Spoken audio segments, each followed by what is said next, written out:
Good morning. It's good to be with you this morning. Building on the pillars of the four pillars of a healthy Christian business leader. The four pillars are healthy relationships, biblical financial values, biblical spirituality, and then a balanced living. This week we're dealing with pillar number 2, which is biblical financial values. And under that, our series this week is called How Much Should I Give? On Monday, we talked about the whole issue of tithing, yes or no. And I encourage you to go back and listen to that if you haven't listened to that yet. And then yesterday, we talked about giving is between you and God. And today, we're talking about sacrificial giving. Often people like to talk about the widow, the widow's mite. It's a story that Jesus tells in the gospel. He points out this woman who is giving just a wee little bit, and others are throwing huge amounts into the treasury at the temple, and this woman is just throwing in just one little mite. And people use that as an excuse to say, see, it doesn't matter how much you give, and Jesus praises her, and so certainly Jesus loved the fact that she was giving, even though she was just giving that wee little bit. And so they use that as an excuse to give little and then to feel good about that. And what is interesting, though, good morning, Jeremy. Good to have you on this morning. What is interesting, though, is that the widow's mite is actually about giving all. This woman gave her last bit of money that she had, and she put it in the offering of the temple. It would be kind of like you or me putting our complete paycheck in the offering. That is what the widow's mite is about. It's not about giving as little as possible. It's about giving everything you have. It really is about sacrificial giving. The Apostle Paul talks about sacrificial giving in 2 Corinthians 8, verses 1 through 5. And I just want to read that for you here from 2 Corinthians 8. He says, "Now, brethren, we wish to make known to you the grace of God, which has been given in the churches of Macedonia, that in a great ordeal of affliction, their abundance of joy and their deep poverty overflowed in the wealth of their liberality.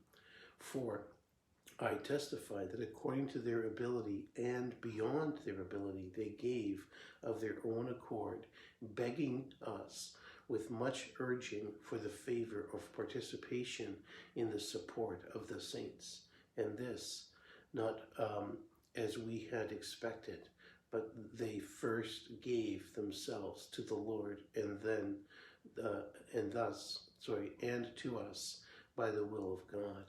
So this is a significant passage of Scripture talking about sacrificial giving. These people were in extreme poverty. And so there's 4 things that we learn from this passage this morning. The first is our financial circumstances do not excuse us from the opportunity to give.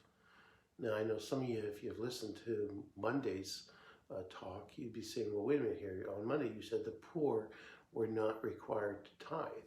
And that's true. In the Old Testament, the poor were not required to tithe. But they still gave. They just weren't required to tithe the 23.33%. So, so that is a big difference here. In this case, these people were actually begging Paul to be able to participate in giving for the saints in Jerusalem who were under tremendous persecution. But it's significant that they were in a great deal of poverty. Their poverty was worse than certainly anybody here in North America would even understand. And so yet, out of that poverty, they gave. They gave according to their ability. And the Scriptures call us to give according to our ability, but they also gave beyond their ability. So it wasn't just that they gave, what they could give, what they could afford to give. They gave beyond that. And again, there is a significant lesson there. That is the issue of sacrificial giving. It is the reality of saying, you know what, I'm going to give even to the point that it might hurt. But that's okay, because I'm giving to the cause of God. I'm giving to help those who are in need. And that was what they were willing to do. And then, of course, their sacrificial giving was voluntary. It was nobody was putting that on them. Paul was not saying, listen, you guys, the people, the church in Jerusalem is going through a hard time, and you need to be giving to that. In fact, he was trying to have them not give. He was trying to stop them. And they were the ones that were urging him and saying, no, we want to give. Let us give. Please, let us give. And so that was a significant heart attitude that they had. So again, they gave beyond their ability, but they were giving sacrificially. And then the fourth thing is giving beyond expectations. Paul was not expecting them to give anything. He wasn't expecting much from them. And they gave beyond the expectations.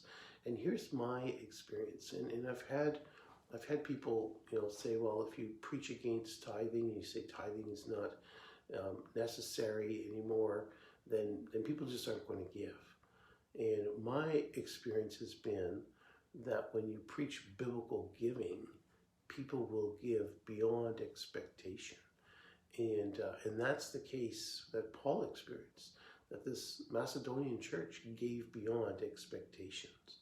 So today, as you go about your day, ask yourself, are you giving sacrificially?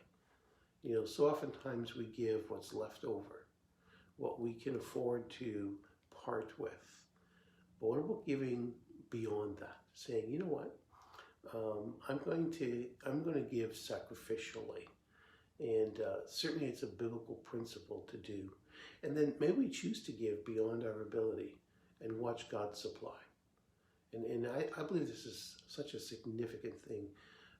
My wife and I, we ran a ministry, and the ministry was to help pastors in their time of need to be able to get away for a vacation, and we helped pastors doing that. And at times that meant that we need to give beyond our ability, and then watch God supply. And every time that we gave beyond our ability, God undertook for us, and He supplied for us, and He's still supplying for us to this day.